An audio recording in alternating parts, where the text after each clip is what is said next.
Hello,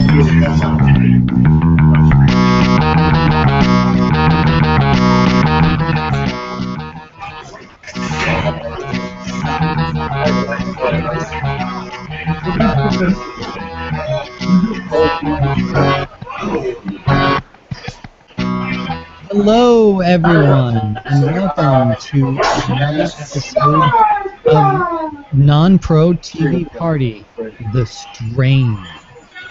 That's right. What is the actual title of this particular episode? We're going to actually be talking about two episodes, since we were not on last week. We're going to be talking about It's Not For Everyone and Runaways. The first title's a little apropos, I think. Yeah, The Strain. It's not for everyone. I actually am really digging The Strain. The last two episodes, these two episodes we're going to review, I'm most excited about. I don't know exactly why that might be. I think it's because we've finally found plot. Absolutely. We definitely have seen like most of our main characters converging on the plot. And that's kind of cool because all this time we're like, how are they going to be like reacting when they find out this is like some mutated evil vampire virus thing? Yeah, I mean, your typical horror movie fashion, you got like 3 minutes of setup where you see a monster coming, and then it attacks New York, and there you go, you got your movie going. We had 4 episodes approximately, three or four episodes of setting up characters, which generally is a good thing, but we have not fallen in love with most of the characters presented to us so far. I will say, though, in these 2 episodes, as the blood and gore hits the fan, I'm more interested in what's happening to those characters, so maybe we should do a quick catch-up on what's happening. Okay, well, in episode It's Not For Everyone, Ephraim and the gang get to autopsy the body of the pilot, who they killed at the end of episode 3. And they kind of figure out that it's this it's using human bodies to do its vampiric ways. They go looking for the other survivors. To be scientific, do his vampiric ways. Yes, that is what's happening. Yeah. I'm sorry, go on. They go out and look for more. They go out and look for more of the survivors because they come to the conclusion that, well, this couldn't have just happened to this guy. It's going to be happening to more people. Right. So they go out looking for the survivors. Meanwhile, we have the continued story of August, our gang member, who we still don't really know how he's tied into the plot. And then we also have our Inspector Vaselli, who is our health inspector, as he kind of takes to the sewers to find out what's chasing all the rats away. Right. So, I mean, hands down, my favorite characters are the health inspector, our gang member who delivered the box, and I guess Abraham is pretty cool. Those are characters I'm really interested in. Nora, I don't hate Nora. We found out a little bit more about her and her home life. It's okay. F is a little hard to get a hold of, but now that we don't see much of his family, I'm happy that he is alone. Yeah, my problem with F is I don't know. I don't know if he's reacting weird to things. Like, I feel like he's overreacting and too on board. So, like, for example, when Sean Astin, John says that, he's like, whoa, pours his heart out, to the plot and basically notices that he's like, look, I'm sorry, I betrayed you guys. I needed it for my life. Go through. This is all my fault. But here's all this information about all the guys that were kind of blackmailing me to do all that. Here's a large amount of stuff to go on. And F's reaction, instead of like, shoot, that's a lot of good information to go on. I mean, you're a real bad person for doing that, but that's a lot of information we can use about this corporation, who's preparing all of this, and the master, and all that type of stuff.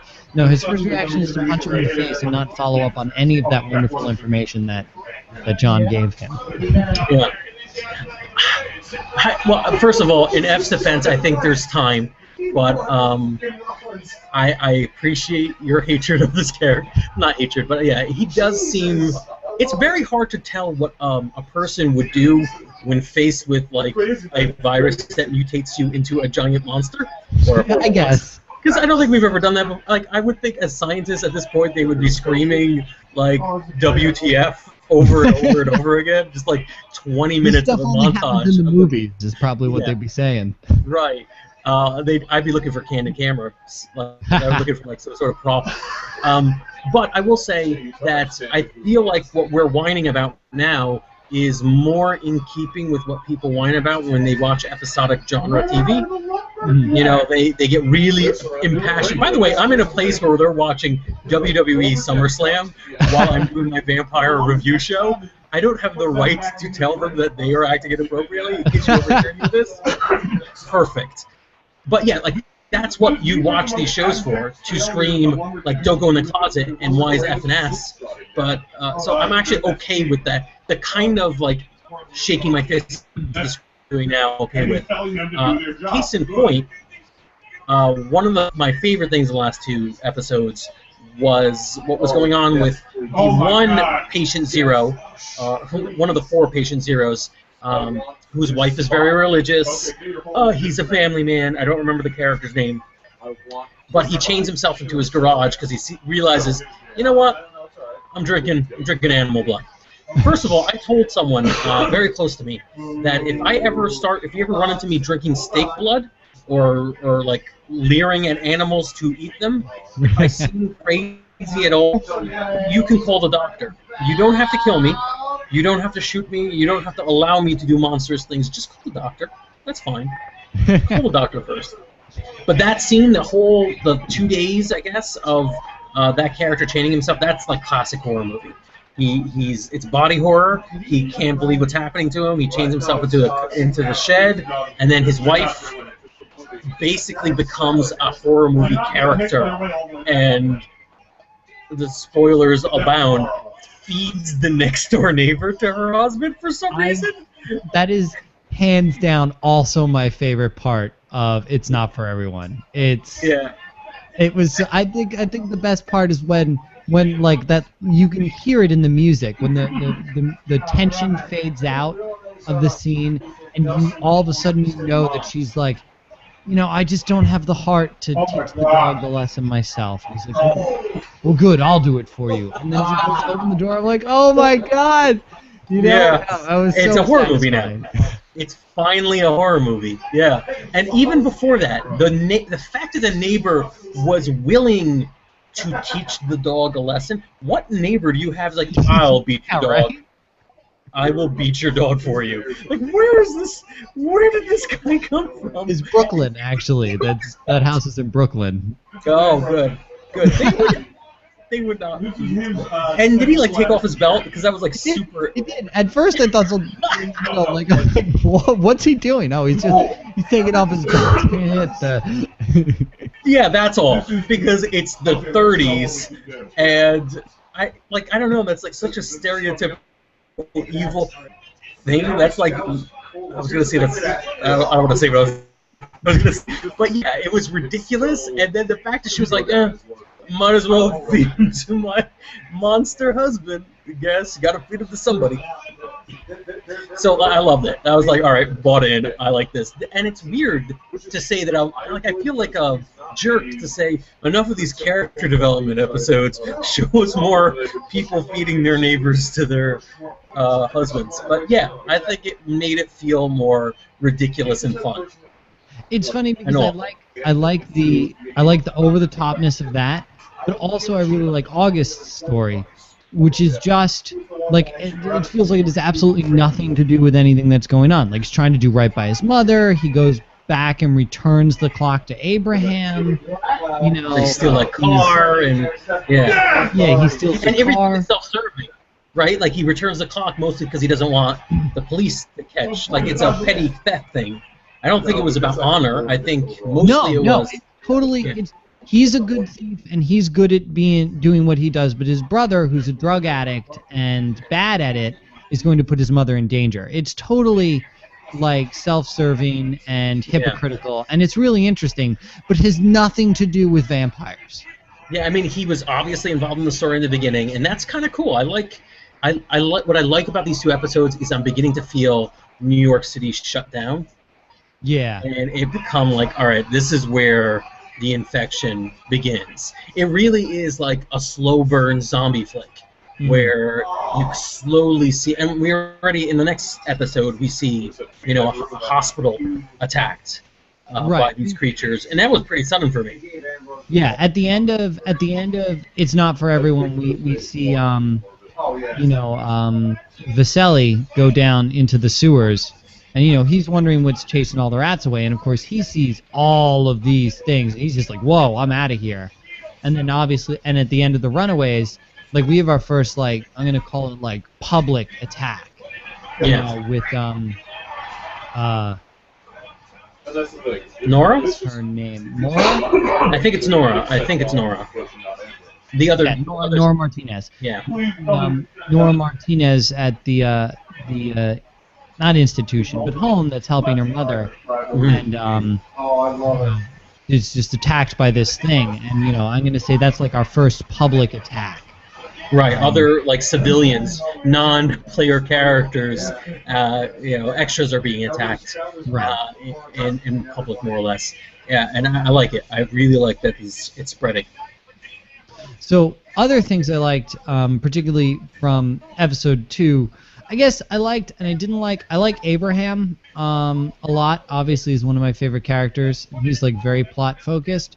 I liked him and Ephraim teaming up. Yeah.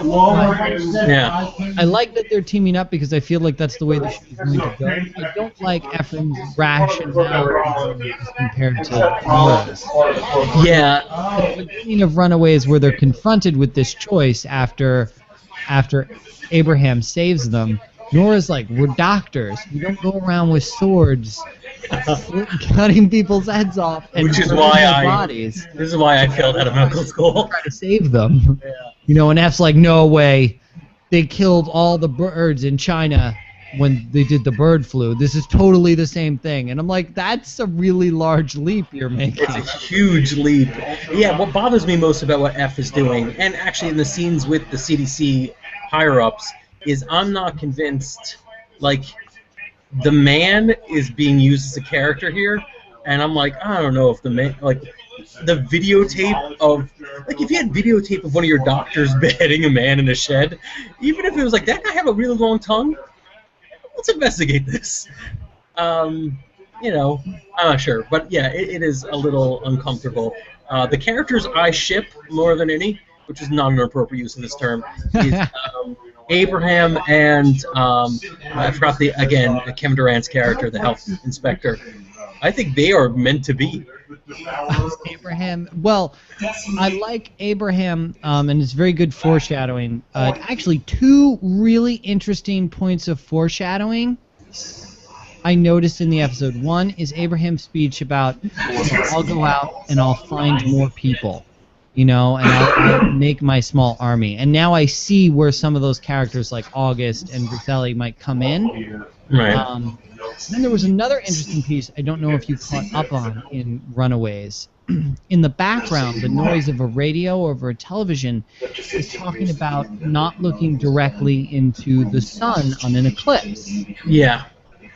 Yeah. In one of the episodes where Nora is Nora's doing something in the foreground, and we're supposed to be focusing on Nora, but the audio just high enough for you to notice. They're talking about not looking directly into the sun during the eclipse, and I'm like, that's important. Yeah. That's going to be important. That's very interesting. I think this eclipse is going to play some part in the Master's plan, who is a character I'm only vaguely aware of, I think, from Twitter. And I'm curious, what did you think of the World War II scenes? I feel like my problem, I guess I'm used to flashbacks done like in really like self-contained ways, in the sense that like my favorite types of flashbacks have a beginning and a middle and an end. And I feel like the flashback had a beginning and a middle, but it didn't have an end. I don't know if we'll see more of the flashbacks in episode 6, and that'll clear it up. But I feel like the end we kind of had to accept in the Runaways was when Abraham says to F, you know, I've seen what happens. You know, I know firsthand what happens when I stand by and do nothing. You know, Right. And that was the parallel to what was happening back in World War II. Mm-hmm. I hadn't thought of it your way, but yeah, you're right. It's a little weird that it's almost as if the flashbacks will continue on to the next episode because it wasn't really a wrap. There's just like a bunch of stuff that kept happening. I could be that rap could be like he just. This is how long he's been dealing with it. How it, you know, how the ending or the moral of that flashback, but I don't know. I feel like we might see more.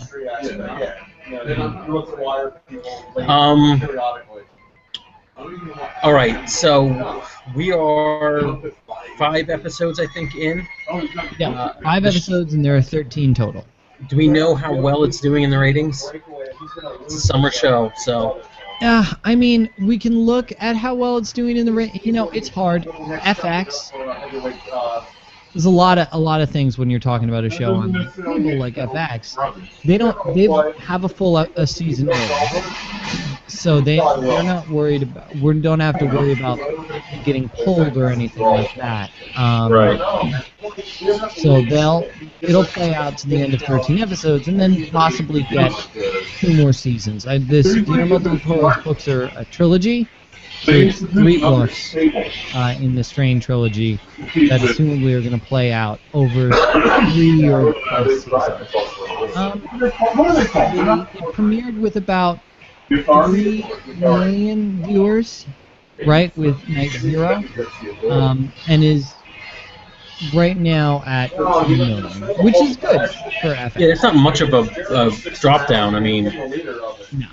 Not at all. And it's been a steady decline. It's not like a huge drop off, and the number's been fluctuating up and down.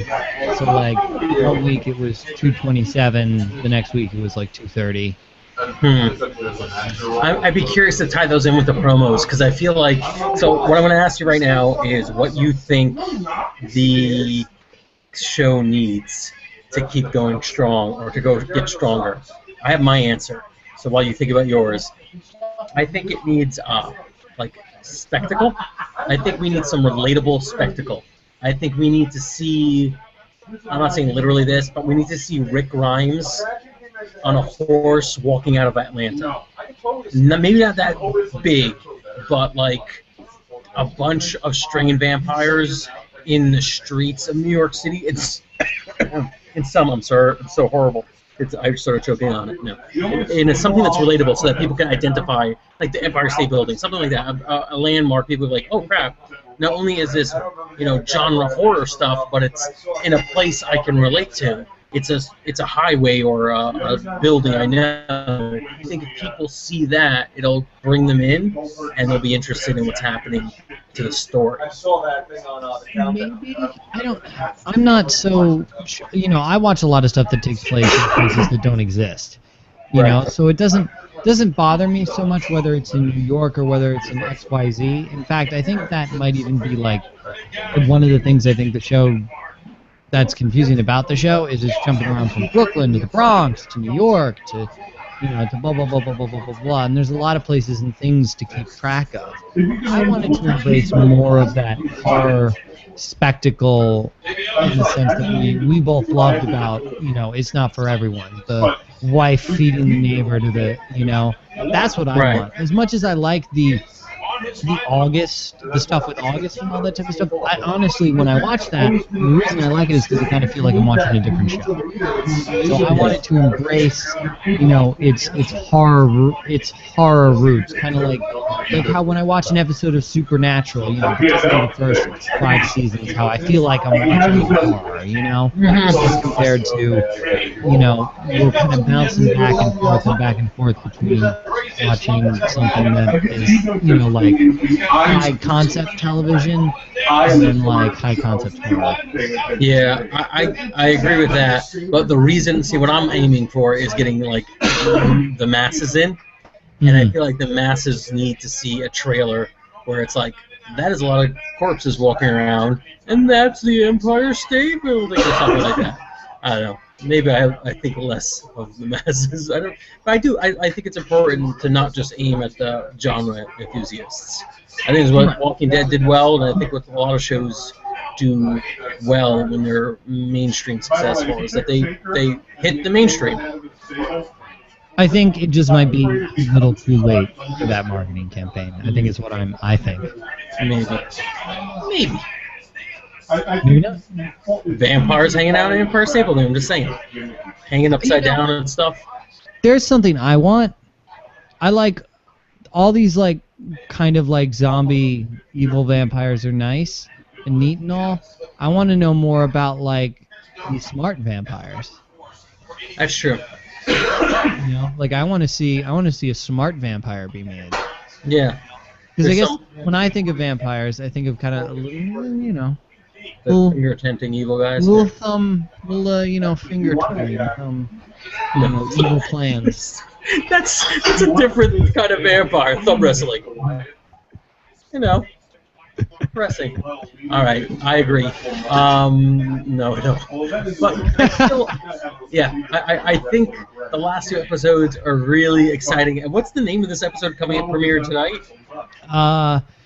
Tonight is Oculation. That's a good title. That's a good title. It's not how I pronounced it. But I may be wrong. Oh, occultation. Occultation? I'm Maybe. sorry. I don't think it's a word. So I think you might be also right. Occultation. But it either way, oculation. Oh, because that has like a medicine and a... Something you need to note is it's directed by the same guy who directed the last episode and written by the same guy who directed the last two. Or wrote the last two. So hopefully that means we'll see a bit more of the same. And you will be happy to know that in the description for the show, apparently the coming eclipse is a tipping point for the virus infection. So it is all coming to a head. I'm excited. I actually do, like I was kind of mildly interested in the first few episodes just to see where it was going. But now I want to know, I want to see more. And I do hope we eventually and relatively soon get to see like the gang get together, because having our Justice League vampire hunters is really where I think the sweet spot of the show is going to be. Absolutely. Yeah. All right. Cool. Yeah. Well, Blake, for joining me in this. No, absolutely. Thank you for bringing that lovely tiger poster. Oh yeah, of course. Anytime. Well, I have to join the idiots back in their WWE SummerSlam review. I'm live tweeting it as of now on Twitter.com/NonPro. You can follow the NonPro account if you really want to hear my opinion upon wrestling. I don't know what I'm watching. I really don't.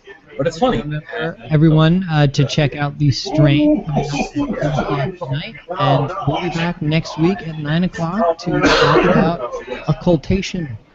Yes, if we survive. Thanks for joining us, everybody.